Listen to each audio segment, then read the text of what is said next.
கேட்க பிடிச்சிருந்தேன். ஒரு சிறிய நகரத்தில் 8 வயது சிறுமி தனது குடும்பத்துடன் வசித்து வந்தாள்.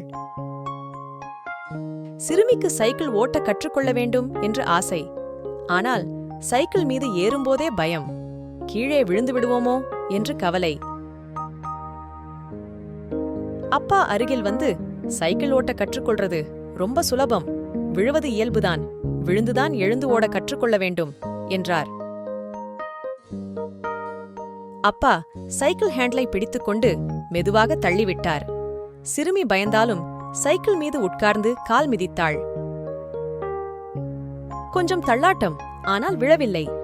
கொஞ்ச தூரம் போனதும் சைக்கிள் தானாகவே ஓட ஆரம்பித்தது. பாரு குட்டி பொண்ணே, நீதான் ஓட்டுற, பயப்படாதே என்றார் அப்பா. முகம் மலர்ந்த சிறுமி சைக்கிள் ஓட்டுவது எவ்வளவு சந்தோஷம் என்று உணர்ந்தாள். விடாமல் முயற்சி செய்தால் எதையும் கற்றுக்கொள்ளலாம் என்பதை அன்றே புரிந்து கொண்டாள். இந்த கதையிலிருந்து நாம் கற்றுக்கொள்வது, விடாமுயற்சி இருந்தால் எதையும் சாதிக்கலாம். பயப்படாமல் முயற்சி செய்தால், தோல்வி வந்தாலும் விழுந்தாலும் மீண்டும் எழுந்து முயற்சி செய்ய வேண்டும். அப்போதுதான் வெற்றி நிச்சயம்.